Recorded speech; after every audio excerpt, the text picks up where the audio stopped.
Çağlalık yıllarımda,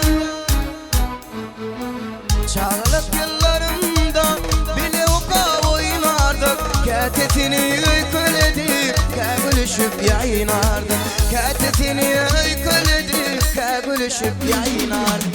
Söyleydim söylemedim, gül versem almadım. Bu dünyada senin başka beni sevmedim. Söyledim söylemedim, gül versem almadım. Bu dünyada senin başka beni sevmedim.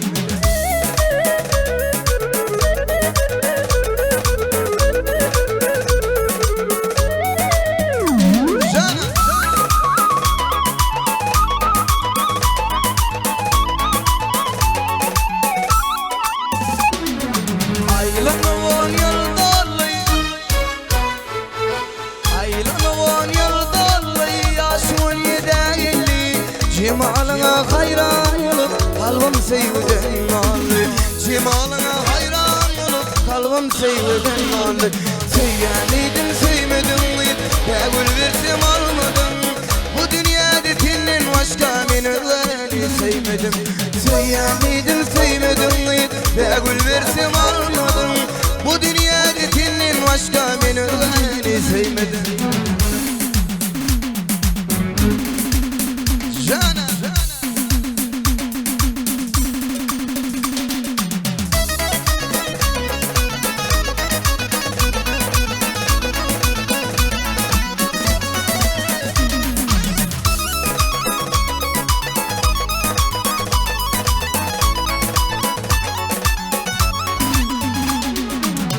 Aşığın bir kimişe,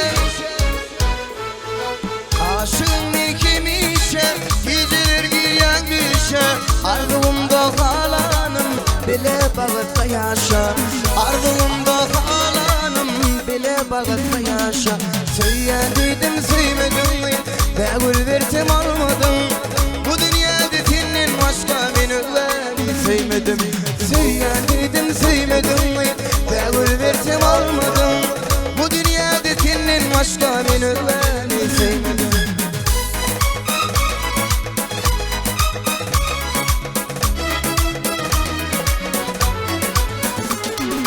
Söyledim söylemedim, gül versem almadım. Bu dünyada senin başka beni sevmedim. Söyledim söylemedim, gül versem almadım. Bu dünyada senin başka beni sevmedim. Ey bu dünyada senin başka beni sevmedim. Beni sevmedim, beni sevmedim. Beni sevmedim, beni sevmedim.